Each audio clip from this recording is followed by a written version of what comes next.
it's your girl Diamond back with my own new review of The Real Housewives of Atlanta. Forgive me, it's a little bit late, but we start off with Sheree. Sheree is at her oldest daughter podcast. She has a podcast talking about sex and relationships, and they get candid about a sexual position called landslide. Okay, now I was like, what does that look like? Basically, it looks like the woman is on her stomach and the man is on top of her, riding her. So of course this is getting a little bit uncomfortable, but throughout this podcast, her daughter gets an alert of breaking news. Tyrone and Sheree are not on speaking terms. What happened when she was in Philly being stood up for 2 hours next to a heat lamp, that whole situation could have put him back to jail. Now Sheree knows where that came from. That came from Tyrone. So she's like, are you fucking kidding me? Now, Tyrone has been already seen. Now he hasn't have a full on entrance. No, we haven't fully seen him in person yet, but the fact that him meeting up with her on camera almost put him back in jail, I'm like, are you serious though? I mean, have you had any conversations about what was your terms of being on house arrest and what you can and cannot do? I mean, Sheree's already provided you halfway what you wanted to do. She was in your neck of the woods, so why couldn't you meet up with her? At this point, I'm just done with this whole storyline of Tyrone and Sheree. I don't care. I've lost empathy. I've lost sympathy for it. You know what I'm saying? So the fact that this is now being brought up about her and Tyrone could be coming up with a scheme about how he almost jeopardized his life for meeting up with her, or did she know, or did she even think, like, this and that? Okay? And basically, I'm done with it. I'm done with this. So she just feels like, I missed all the signs. And I don't know how I missed all the signs. And she fell victim to all the people that he scammed. If you felt like the people that he scammed feel like fools, then what do you feel like? You feel like a fool too. He scammed you as well. Scammed you to thinking that he was going to be the man of your dream. Turns out he was nothing but a frog. So even her friend Fatou that was there, she wanted to introduce her to all types of guys, but she wanted to stay 10 toes down to a man that wasn't going to come out and be the Prince Charming. Even Nene told her, you a fool, girl. But at that point, her daughter and Fatou told her, girl, don't worry about this. You done talking to him. It's over. You're beautiful. Your confidence is there. You can find better, okay? You're worth more than this, right? So we moving on to Marlo. Marlo is at home with her nephews and trying to get them to understand what's going on. You know what I'm saying? Because apparently Michael and I can't think of the other boy's name, they have been misbehaving a lot since the conversation they had with their mother, and she doesn't know what to do. Okay, she doesn't know how to talk to them. She doesn't know how to understand them, because apparently they have been acting so bad that their teacher have called and referred them to talk to somebody. They don't want to talk to somebody. They don't want to seek therapy. Them boys need therapy. One of the oldest ones is talking back to his teacher, talking about how she don't get paid enough to talk to him or argue with him.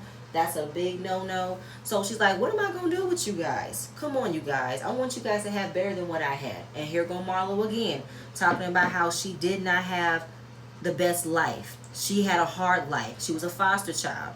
And I don't want you guys to deal with that. I want you guys to be loved and cared for. I don't want the school calling me. I don't want nothing else to happen to you guys. Just please, you know what I'm saying? Do better. I want you guys to be better, okay? I'm just like, Marlo, that's what you get. I'm sorry. I'm gonna go into more details, but this is what happens when you deal with teenagers, okay? Spoiled teenagers at that. But moving on. So we have Kenya. Kenya has a little girl time with Sonya. She comes over and talks about what's been going on. Sonya's talking about living in a house full of people, because she has her mother, her father, her sister, her brother-in-law, her 2 boys, and her son, right? So it's kind of like, what do I do? I don't know what to do with this. And even to the point where when her and Ross want to have Mr. Nasty time, they have to sneak in the closets, do it in the car, away, because she's worried. What if my parents hear us? What's that going to happen? It's like I'm back in college, or I'm like a teenager sneaking a boy into my room. So with feeling like I am a teenager in my own house, I have to sneak in with my own man. It's kind of like, well, Sonya, they didn't have to live with you, but you wanted them under one roof because that's what you are. You're family oriented. But at the same point in time, I doubt that your sister and your mother are at home all the time. They have their own lives. So it is what it is, But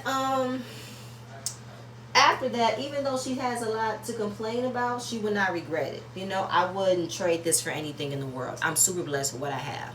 And I don't think I can handle it doing it by myself. Hence why she wanted to give Kenya props on doing it all on her own. And Kenya said, I didn't plan on being a single mother, but I do what I have to do. So Candy calls her on FaceTime, and Candy gives them more information about what happened when they had a trespasser step on their property, right? And of course, it's the same thing. The guy said he was a songwriter. He said he was told to come and see Candy, and how he was T.I.'s son, this and that and the third. Like, he refused to leave, and the next time he comes around, if he trespasses, he will be instantly arrested. So that was the end of the conversation with Candy. Then Sonya and Kenya have a conversation about what happened at Drew's event, right? Between her and Marlo. She said, girl, what did happen? That was a mess. Because for you to get in my face when I haven't done anything to you, and then you want to come in about lying about being sick, all because I did not make it to Sheree's event. But if you're my friend, why are you making it seem as if I cannot be there? Why are you making it seem as if I didn't want to be there? That's not what a friend does. The friend doesn't turn around and stab you. A friend doesn't turn around and make you look bad to another person.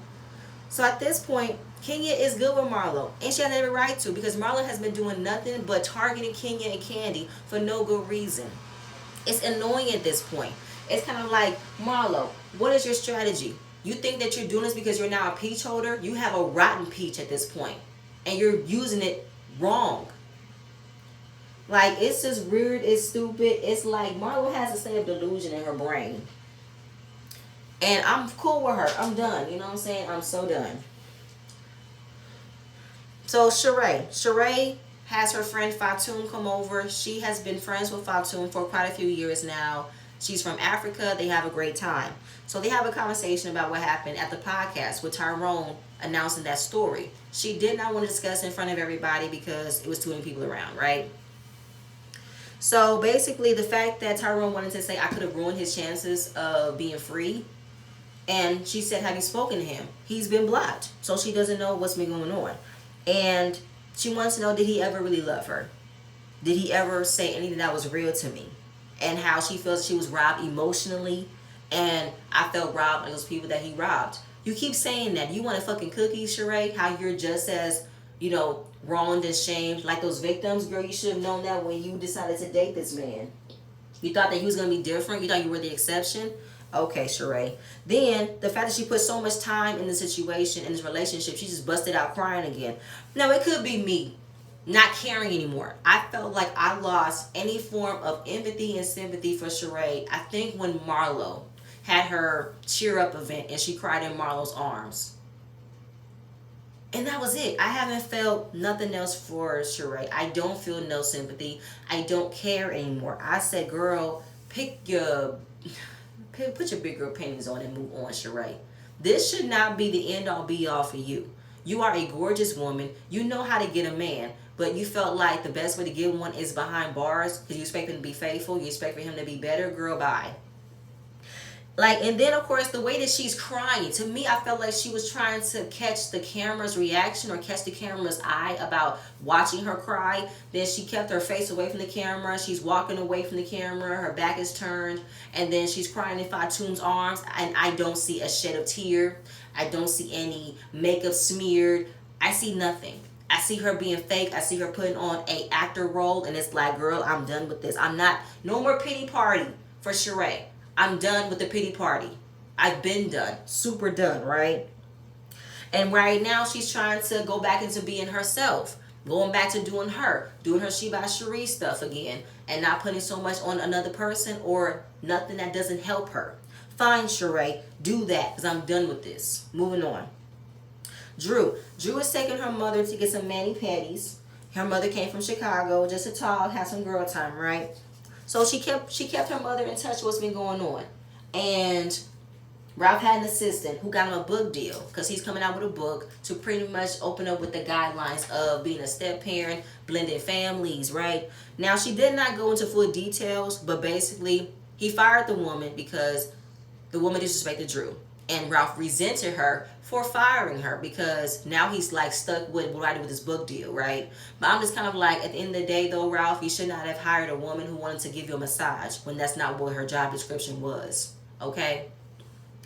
And basically the whole blending of the family, the whole blending of being a step parent to another person's child. And apparently Drew and her mother thought that since he's gonna write the book, why hasn't he taken the initiative to adopt Josiah? And Drew thought the same thing. And that's a conversation to be had with their therapist. But y'all need a new therapist. I don't like this one. This is a very misogynistic therapist you guys have. And she's going to talk about it because this is a deep conversation to have, you know. And she figured, you know, since you married me, I changed my last name. I changed my son's last name to Pittman. Why haven't you moved forward with the adoption process? I mean, you keep talking about what a man should do. Put your money where your mouth is. But he doesn't want to disrespect his son's father. And he wants to still put, I guess, the honor, understanding that him not fully adopting Josiah. And he just want to keep it at that. But it's kind of weird, though. He took your last name, but you don't want to legally adopt him. Now, in this situation, that was me. Because my mother met my stepfather when I was around 8. And he's pretty much been my father since that point in time. I started calling him dad. And by the time I was 16, he fully adopted me. And I changed my last name, you know, because I never once used the last name that my mother had when he married her. When he fully adopted me, that's when I started using the last name that my mother married. So I was kind of like, he stepped in and took care of another person's child. And my dad, my real dad, never stepped foot. He never said nothing. He pretty much written off his rights as soon as I came into the picture. And as soon as the relationship between him and my mother wasn't going the way he wanted to go, he pretty much forego his rights of being a father. So, considering the fact that Josiah's father is in jail, maybe to the point where he has no say-so in the matter, maybe not. But I just kind of want to know, what does Ralph think about this? Does Ralph not view Josiah as his own because he didn't create him? Even though he's been the only father that he's known this entire time, he felt like, I can't fully call him mine. I don't know. But there's no rush though. Does he view Josiah as his son? If he still looks at Josiah and don't treat him any differently than the other kids that he has with Drew, then I think that's totally okay where things are at. But if there's a difference in how he's treating them, then that's a conversation. But I'm not going to rush nobody to do nothing they don't want to do. So maybe this should be a conversation later down the line. But we're going to move on from there. So her mother talks about meeting up with a woman, a prophet, right? And she plays a message that Drew hears, and it's telling her about a woman coming in as an adversary, a spirit that's coming in as a woman who is going to shake your life. Drew wants to know, who is this woman? Could it be Sonya? Could it be Sheree? Could it be the assistant? Hell, could it be Kenya? So she wants to know, who is this woman that's coming into my life that I don't know? Now that since she is talking about Sonya, her mother has met Sonya. She's very nice, but she's telling her what's been going on with Sonya. Sonya has completely turned against me. Like, changed up out of nowhere. And it started to become even more of a pattern because she asked Ralph for advice. She's going through marital issues with her husband about wanting to have another baby or not, right? So she talks to my husband. He tells her about how we are just as busy because we have 3 kids and you have 1. Her reply was, y'all act like y'all busy. Y'all not really busy. So it's kind of like, what do you mean by that? What type of shade was that? You asked for my advice. You asked for my husband's advice. He gives it to you. And you reply back with, we're not as busy as we say we are? What you mean by that? So she feels that Sonya's coming off fake. And she's correct. Because I really want to know, why does Sonya view every moment to be at odds with Drew? For what reason whatsoever? Drew never did nothing to Sonya. Still don't know to this day what makes Sonya so ticked off about how she wants to move forward in her friendship with Drew. Now, we all know Drew's not innocent. By no means necessary. But the way that Sonya is moving, it's like, what was your motive coming into this? And I like Sonya. I liked her since her reality show. But her being on this show has turned me off of her. It really has, you know. And it's kind of like, oh, I just don't like it. I don't. So Marlo is at a furniture store because her home is not going to be ready until the next year. and she wants to get furniture in now, so that way when her home is done, she'll have furniture ready. So Sheree and Sonya meet up with her, and she wants to know how much did Sheree spend on her living room. She said $40,000 on her living room alone, like all of the custom pieces, the chandeliers, the couches, all of the pillows. 40,000. I wanted to know, was it a payment plan? Because remember, you don't pay people. You didn't pay the contractors oftentimes. So how did you get enough to pay off your living room? That's all I want to know. So Sheree's having a sleepover to pretty much, invite all the girls. I think it's gonna be like a beige nude color scheme happening, and just bearing it all of what she's been through. And everybody is invited, even Kenya. Now Marlo is like, girl, I don't know about this, because she just feels like I don't need for me and her be in the same room, that she blew up on me. And you know what? I'm not even gonna worry about it. She has a big ass house. I'm not even gonna look at Kenya. You're not gonna look at Kenya, but you're gonna make her aware that you're talking about her, though. You're gonna make it aware, though. That's what you do, though, Marlo. So they talk about what happened. Marlo making it seem as if Kenya attacked her, about how I was attacked by two people. How you let two people gang up on me? They said, "Who you mean two people?" Kenya and her other alter ego. Don't know who that was. Well, when you poke somebody so fucking much and they come out and check your ass, you be like, who the fuck is this? The person you've been poking at, that you never expected for them to come at your ass. That's who. Then how, her and Kenya have not been friends for years, but then she made it seem as if Kenya was off on something. Maybe she's taking pills, losing weight. I don't know. And it's like, Marlo, grow up. Grow up. You couldn't handle that Kenya got in your ass, and now you want to go feel like maybe she's going through something. I don't know. Girl, you going through something, and you still be as nasty as you can be. But Kenya wasn't going through something that day. She just checked your ass, and you couldn't handle it. Everything. Marla never thinks what she did was wrong. And then Sonya gives her an update because she did meet up with Kenya. And here goes Marlo. You traitor. Get away from me. I'm like, Sonya, this is what you want to be friends with? The mere moment that you even think about hanging out with Kenya or Candy or having your own fucking brain, Marla gonna look at you like, girl, you acting phony, huh? You acting a little flip-floppy. And it's like, why is she begging for them to hear her out? Why is she begging for them to not write her off? Sonya, if you felt like you get what Kenya's coming from, then stand on that shit. Don't be afraid of what Marlo's got to say. Who the fuck is Marlo? She nobody. So she was told by Kenya that you came at her and accused her of lying about being sick. Now, to me, I felt like you need to own up what you did. And if you truly want to move forward and have a friendship with Kenya, you have to not go below the belt. Marlo said, I cannot do that. I need a class for that. I can't. I have to go below the belt. I have to. See, Marlo thinks that her going below the belt is like reading, but it's not reading because she can't read. She feels like her below the belt is like obvious. It's normal, but it's not. And again, she's in a state of delusion. She feels like everything is coming at her and she's not doing anything wrong, when you have been the main one being antagonizing from the beginning. And she says that Kenya can't take it. I said, Marlo, you can't take it. You can't. It was evident when Candy showed it, when Kenya showed it, you can't take it. And then Marlo even had a session with Sheree's life coach, and she figured the boys would be helpful if they was to receive a session with a life coach. But considering the fact that she was so upset about what happened with Kenya, and she couldn't deal, she was so frustrated that she kicked the boys out. Now it started off with the boys wanting to get their clothes washed. She told them to take their clothes downstairs to the laundromat. But I'm like, why would you take them to the laundromat? Don't you have a washer and dryer in your townhome? Why take them to the laundromat? What does that mean? But then they did not wash their clothes properly. The clothes stayed in the washer for too long. The clothes started to smell. She got mad about that. And then Michael punched the wall, dealing with the boys, having dirty clothes around the house. And they having food everywhere. Even her shit came up in their pile of clothes. So it's like, what the fuck is going on here? So she doesn't know what to do with this. So considering the fact that this was such a huge mental breakness from her, she doesn't know how to handle it, she kicked the boys out. She wanted them gone. I said, what? And where are the boys now?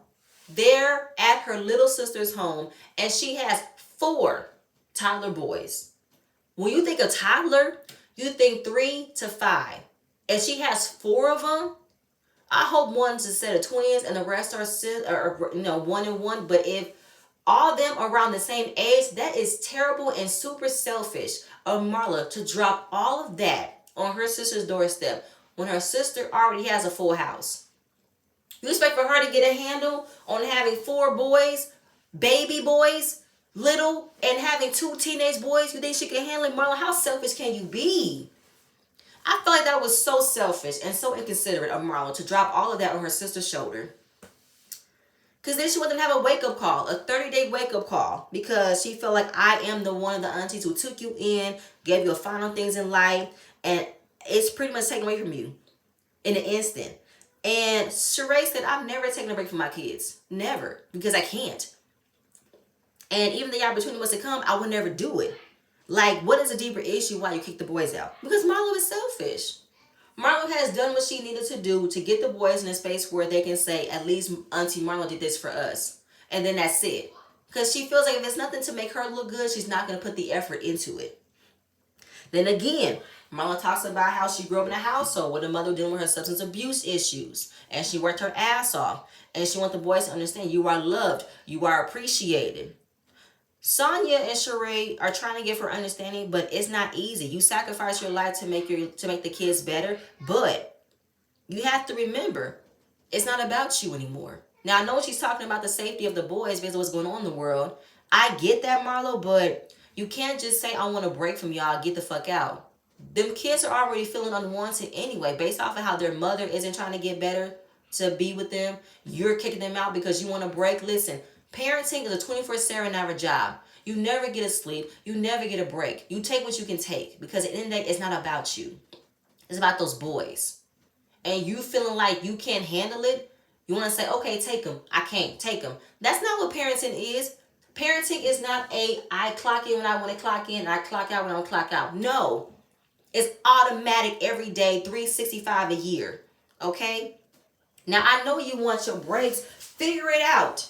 Take some time to take you a bubble bath. Take some time to take you to the spa. Maybe go to the movies by yourself. Take you to a nice dinner. There are ways for you to get to that space where you want just a little bit of time to yourself that doesn't involve you kicking those 2 boys out with nowhere else to go. That was cold of Marlo. Super cold. Now, she's hoping when they do come back, maybe they'll come back with a change of heart. Well, if you want them to change, you have to change as well. Marla was selfish as fuck. I can't get over that. Super fucking selfish. So Sheree's preparing for a slumber party, and she has all the balloons. She has new models coming in for live painting, and all the ladies arrive. Her good friend Fatum coming with coochie incense to draw out bad energy, kind of like what Sarah did to Nina on the Real Housewives of Dubai. And then Marlo has come. She invited Drew, and of course the last couple of times we were good, right? So right now, inviting everybody, Fatum has an issue with Drew for whatever reason I can't find. Because she feels like Drew came at her for no reason. What you mean for no reason, Fatum? You said her husband was gay and she don't know you. Why would I not have a surprise and irritated reaction from somebody who says my husband is gay and they don't know me? So you can mess with that, Fatum. And 3 days ago, she told Sheree that after what happened, she decided to talk to her friend, and her friend decided to do a background check on Drew and her husband and end up with multiple aliases. I said, what the hell? You mean to tell me her checking you about how you don't know me, how you know my husband, you should stop talking? All of that went from you finding a friend to do a background check on her? It's giving I want to be on reality TV. It's giving I want to peach. That's what it's giving, okay? And then hearing all these aliases, Candy says that sometimes people do different aliases when they don't have good credit. And also, Ralph gives her Tommy tees from Martin. Has all the money in sight but no job. I said, Candy, please stop. I can't breathe. Then Kenya says maybe the female aliases he uses when he goes to Tampa. Okay, Mark. Okay, not Mark. Oh, Ralph, I get you. I'm done, right? So Drew comes in making certain about the energy in the room and who is this woman that's coming in my life. So when Marlo comes in, And Kenya calls her Sasquatch in a lace front. I fell to the floor. I couldn't breathe. I said, "Oh, Kenya, please stop. I can't take it. I can't." So all the ladies go downstairs and they see the live models, the new models, a man and a woman, and they start getting painting done. I loved it. I love when Candy smacked the girl's ass. Then of course we see Lisa Wu in the building, one of the OGs of the Real Housewives of Atlanta franchise. I loved her on here. I've loved her on the Hollywood Divas. I love Lisa Wu. Love her. Okay. Wait, what's that? Army Divas of Atlanta. Which one was it? Hollywood Divas? It was one of those that Lisa Wu was on, right? Anyway, so where am I at? Yes, after the live models, and then Drew and Sonya. Drew confronts Sonya about the comment that she made towards Ralph because Ralph told her what happened, right? And I just want to know, what did you mean by that? My husband said you asked him for advice, and then you came back with, "We're not as busy." She said, "That's not what I said. I just felt that you guys are coming at me how I'm not as busy." But that's not what it was, though. You came to my husband. And the way you came to my husband, Sonya, with touching him and all that type of stuff, to ask him the male's perspective about having another baby, he said, "Do what you have to do." But at the end of the day, it's not going to make it any better. We have 3 kids and we're still busy. So I just felt like whenever Sonya is called out for what she did, what she said, she gets super defensive and always wants to say, "Well, what you said made me feel like this." But it's kind of like, what did you say though, Sonya? What Ralph said shouldn't have offended you. But what you said was shade towards them.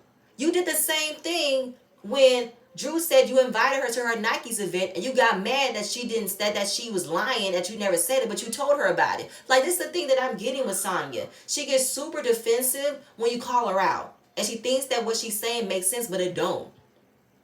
So after not getting what she wanted, Drew walked away. I mean, not Drew walked away. Sonya walked away because even Sonya had to pull something out of her ass about how she couldn't even get her name right. She ended up calling Drew Ralph. And it's like, first of all, my name is Drew. You know my name? I mean, I got this boy name that I can't understand it. The hell? Drew is a unisex name. It could be for a girl or for a boy. Like Sawyer could be for a girl or a boy. But you mean to tell me you lost Drew's name like that? You're confusing Ralph with Drew? Like, what the hell is that, Sonya? That's some bullshit. I swear, Sonya, you're not. I am defending Drew way more than I thought I would this season. I instantly thought I was going to write her off easily. But no. Every point in time, I'm defending Drew because Drew did not do anything wrong. She had a conversation with you. She called you out for what you said. You didn't like it. You got mad. You got defensive. And you couldn't handle it. You walked away. Moving on. Ken done with the conversation. She walked away. Kenya is drunk. She's had about 4 drinks. I'm here for it. Marlo was in the bathroom. Candy was there as well. And they had a conversation about what's been going on. So, she tells her. She kicked the boys out. Candy said, "What you mean?" So a sob story about how she didn't get the affection from her mother and how she's been drinking more, lashing out more, and I need time for myself, and I went and saw a doctor. And then the boys, where are the boys? The boys with my sister. But at the same point in time, I need to get myself in order. And even what the boys have been through, I need to still think about me though. And Candy said, "See, Marlon, you can't do that. You've already given these boys a taste of the good life, and now you kick them out again. That's creating that same cycle about them not feeling wanted, like you didn't feel wanted. Are you trying to punish them? What are you trying to do, Marlo?" So basically all the time that she's argued with Candy and Kenya, it's been her projecting her issues. But Candy said, "Listen, I'm not going to lie, I was mad at you. But seeing you being nice to me, I have some sympathy for you." And she said, "I appreciate Marlo for taking the responsibility of bringing in her nephews, bringing them in. But also accepting the responsibility that she has to put her feelings to the side because it's not about her. It's about those boys. But all Marlo is doing is talking about her, what she has to go through, what she's been feeling, and how she has to find herself. She needs a break. You don't get breaks. It's not about you no more. It's them boys that you are so worried about not receiving love that you didn't. You're doing the exact same thing to them. When the going gets tough, you kick them out, you toss them. Girl, that's not right. If you felt like you were not equipped to handle this responsibility, then you never should have took it upon yourself to take those boys in. Because Marlo is completely selfish. She will not do anything unless it benefits her. And she probably feels like I did my job. I took them in for the last 3 years. I feel like they can do what they want to do now. Girl, no. These boys are already in a bad predicament of what they've already been in their upbringing. Their mother's in the hospital. Their mother has mental health issues. Where are they daddies at? I don't know. And then there's just you. Like it's very disheartening to see Marlo act like this, you know. And then of course she appreciates Candy for being there with her and how she stepped up as a friend.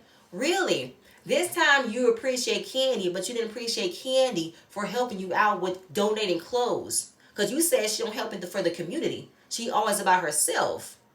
Okay, Marlo, you pick and choose when someone's supposed to be there for you, and then when you don't receive it, you get mad, you get mean, you get ugly, you go below the belt.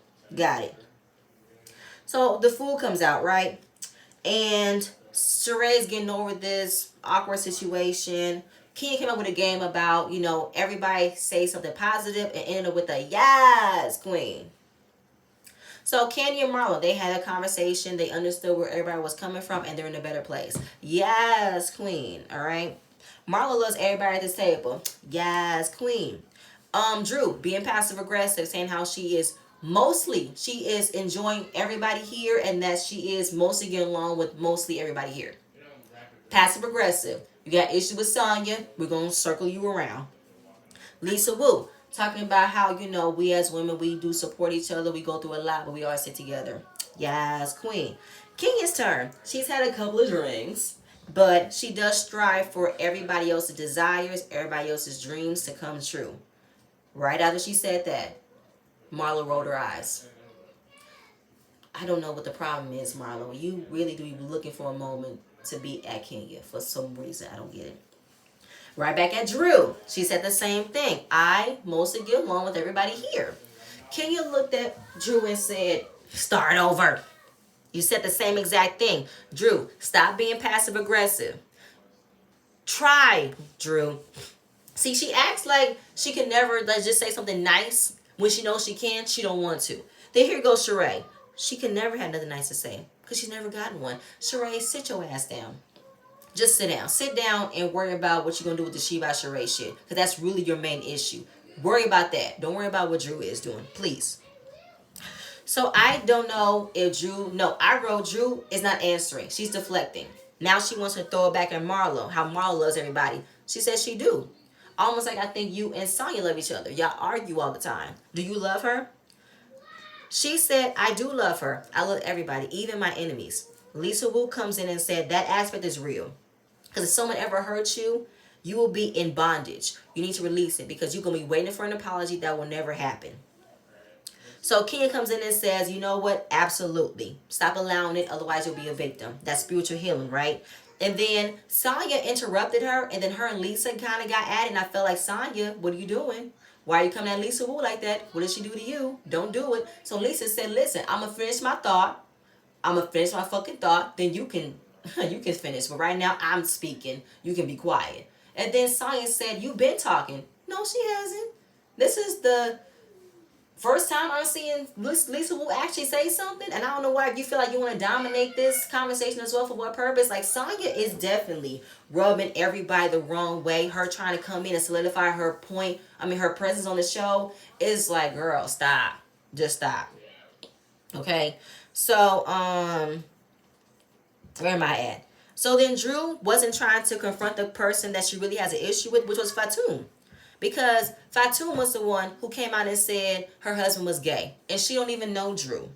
And she feels like, so what was your purpose? Because I don't even know you, but you have a whole lot to say about my husband. So what's your problem?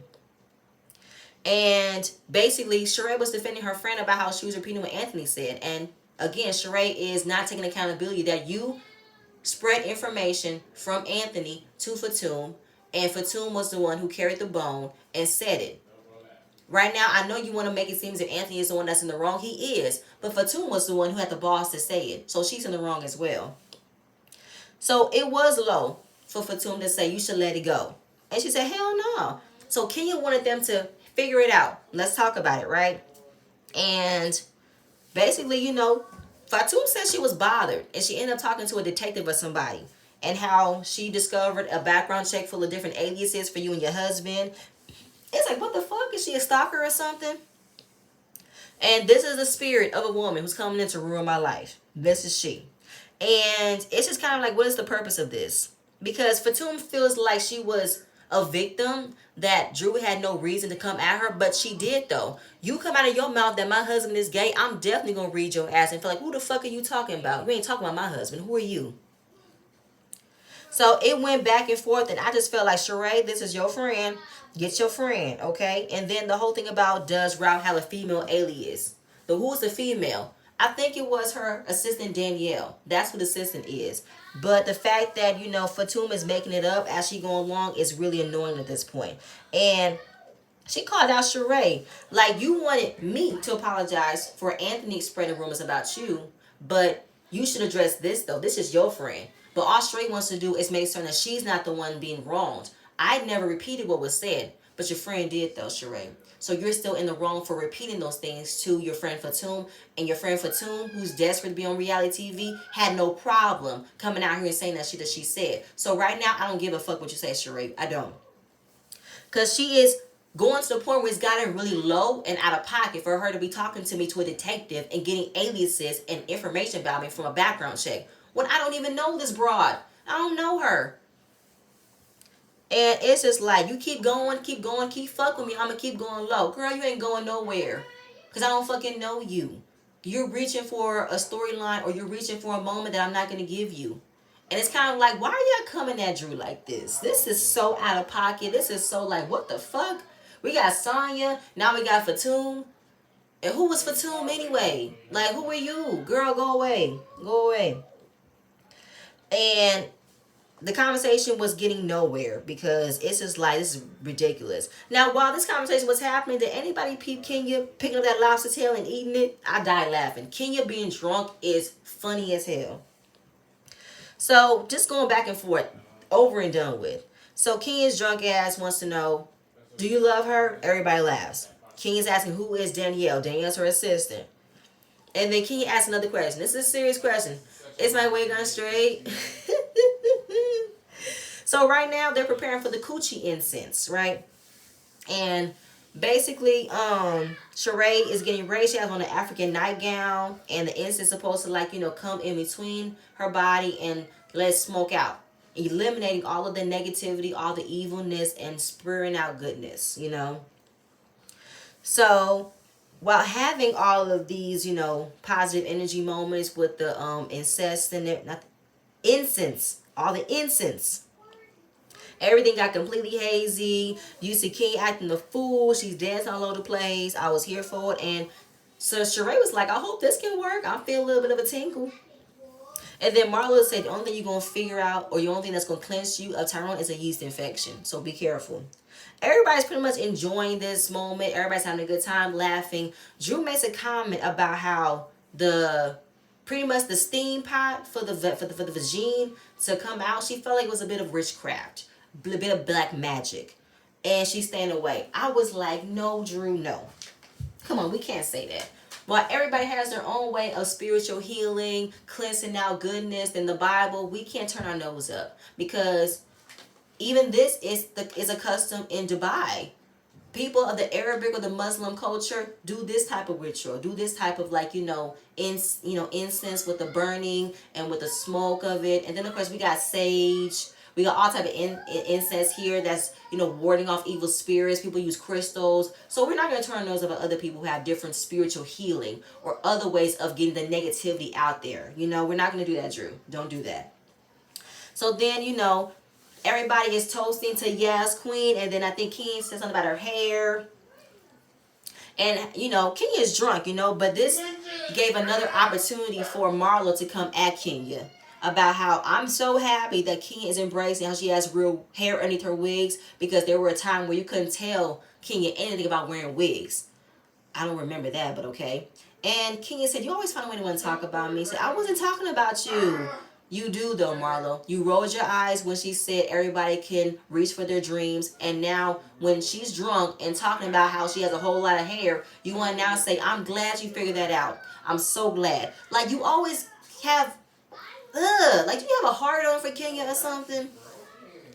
Then of course she goes below the belt talking about I'm happy your self-esteem came up. She said, okay, let's fine, let it be. Let me be the moment. I am the moment, okay? And then she's saying to the camera, and here go Marla going below the belt. Not for Mark, you're not. You're not a moment for Mark. Not for your baby daddy. No, you're not. Okay, you're not. I'm just like, Marla, go to bed. It's so whack. It's so lame. How you always want to say nobody is anybody unless they have a man. Where's your man, Marlo? You don't have one. So shut up. And how, I am the moment. I am the moment. Like she's really paying Marlo dust and Marlo can't take it as usual. And it's just like Marlo go to bed. And then Marlo talks about an upcoming trip. They'll be going to Blue Ridge Mountain. So pack your bags. Kenya is drunk and is like, we're going on a road trip, a road trip, a road trip. Yes. And then while toasting to the road trip, I literally see Marlo walk up to Kenya again and wanted to toast her glass so hard, I think she wanted to bash Kenya in the head with it. I have to rewind it because it's kind of like, where is all this aggression coming from, Marlo? For what? You're mad that Kenya didn't give you the energy you wanted? She paid your ass dust like usual? Girl, bye. Like, and we know Kenya was drunk, but she wasn't even that bothersome to anybody. I enjoyed Kenya being drunk. Everybody enjoyed Kenya being drunk. But you didn't for some odd reason. And you figure you'd be able to get her at this moment, girl. She paid your ass dust as usual. They separate them. Kenny said, we're not about to do this. We're not about to. And then you got Kenya running up and down the stairs, running around the table. You got Drew and Sheree trying to catch her. It was so funny. I was here for drunk Kenya. You know what I'm saying? Even when, she came, she high-fived Fatum about how being sloppy drunk. She said, like this. Back. I said, Kenya be drunk from here on out. It was super funny. Please be drunk from here on out. But y'all, that was the end of the episode, and they showed a trailer for what's going to come with the season. More shit's about to come. I can't wait for Candy to get into Marlo's ass again. And then how Kenya going to be going after Sonya. I can't wait for that. Now I'm going to be here for when Drew throws that doggy bone. I'm going to be here for that prop. I can't wait for that. You know what? I really can't. Then the whole thing about the boys. I'm all over the place. I just am excited for what's coming for the rest of the season, y'all. But y'all, that's it. That's all I have. Please stay tuned for the next video, and I'm going to see you guys later. Bye.